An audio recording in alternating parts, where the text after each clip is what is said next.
So for the sake of everyone's consumption, and I think this is something that all of us can do as long as we have access to the internet and Google, just search for the Muslim Personal Law Shariat Application Act of 1937.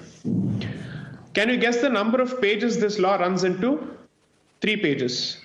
The number of provisions it has? 6 sections. And you know why? Because section 2 effectively says that what is personal law shall be decided by a person who is a Muslim and who is competent to act within the meaning of the Contract Act.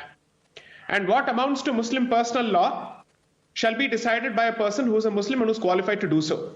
Which means the area of Muslim personal law has been effectively left entirely to the community and its own appointees and its religious authorities.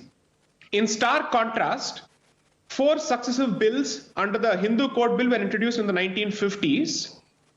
The correction that I'd like to make is that it was not just merely codified. A good number of Hindu customs were completely done away with in the name of rationalization. And what is worse is that the community was never consulted. Today we are being told that from farm laws to everything, farmers should have been spoken to. But when it comes to Hindu law, nobody was consulted. Only 2 people decided this. Dr. Ambedkar is a mixed bag. And in this case, he completely supported Mr. Nehru in his unilateral imposition of this particular position without any consultation, because the framework was already ready before the independence. In the 1940s, Dr. Ambedkar had already worked on this, and some of his comments I have reproduced in my book, India That Is Bharat, which positively show that there was no consultation undertaken with respect to Hindus. That's point number 1. Point number 2, and this is extremely important for people to note. The question that Mr. Verma is asking is, why do we assume that this is going to be a reaction from the Muslim community? Why is it that the Muslim community effectively is the subject matter of the discussion whenever the Uniform Civil Code becomes the topic of discussion? Well, on a simple question of a hijab not being allowed in a secular classroom, this is the reaction across the board. This is the kind of mobilization that you see. Are you telling me that when you start a discussion on a Uniform Civil Code, India will not have a larger issue on its hands? When Mr. Vajpayee wanted to bring about the Uniform Civil Code, he was being told, no, the community is not ready. And this was in 98, not in 47, 48, 58, 68, 78. This was in 98. Today, we are in 2021. We are being told the same thing. But the one thing that I certainly agree with Mr. Pawan Verma on is, I don't think the government should raise this issue without any kind of preparation. If it wants to discuss the Uniform Civil Code, people have a right to ask, how does it smell? How do we touch it? What is its flesh and blood character? To that extent, I completely agree. And there's a reason that I agree with, which is consistently the Indian state has proven to be an anti-Hindu state when it comes to its interference with Hindu customs. Therefore, more than the impact of the Uniform Civil Code on the Muslim community, I am concerned with the impact of the Uniform Civil Code on the Hindu community, because the standard operating procedure of the Indian state, regardless of the dispensation, is if I have to undertake a measure which is specific to a non-Hindu community, I will not be able to sell it across the board unless and until there is a compromise that is made by the Hindu community. Therefore, since this is seen as a slap against the minorities, the Hindus too will have to be slapped along with it. That has been the traditional position. Name one legislation which is Muslim-centric in nature or non-Hindu-centric in nature that has been passed since 1947, which has the effect of imposing even reasonable constitutional restrictions on their religious rights. None, zilch, zero, nada, nothing.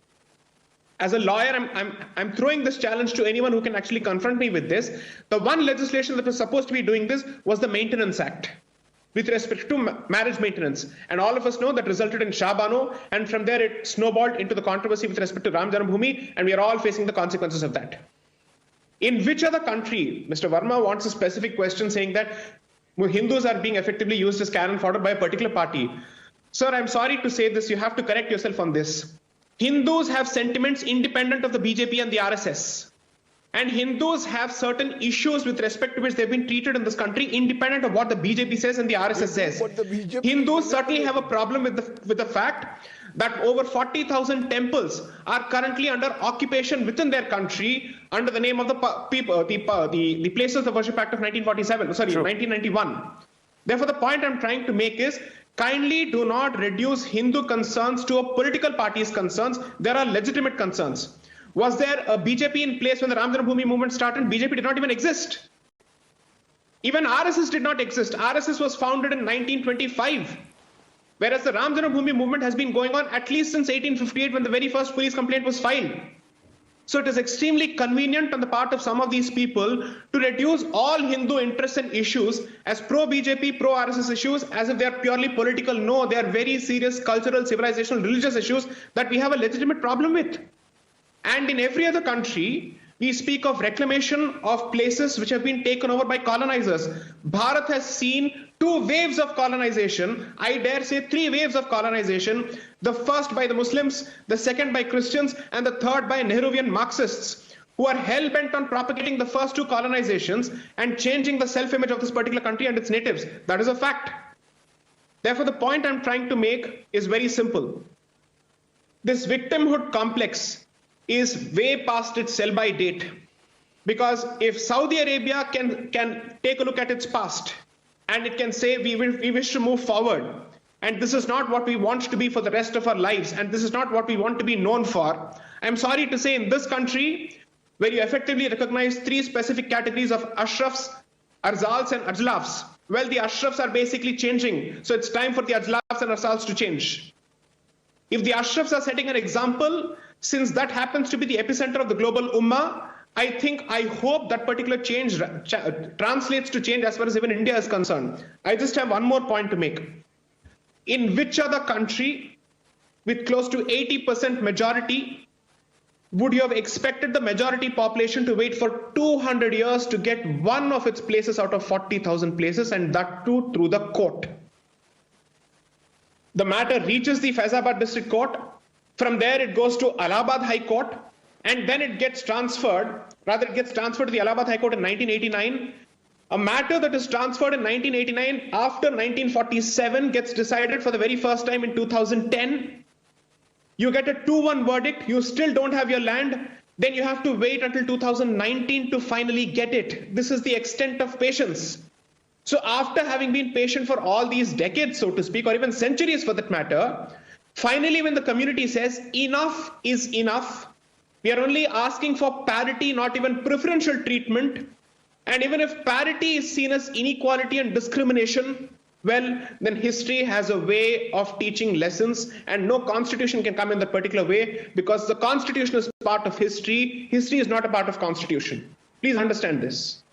I think it's extremely important for us to know that at times a community's patience runs out. And here is an instance where the very same practice has been banned by the Kerala High Court. And today we are being told that a school imposing that rule across the board, not specifically to one particular community, is being accused of bigotry and discrimination, and it is standing in the dock. There is one sensitive issue that nobody has pointed out in this entire hijab controversy. Let me highlight this.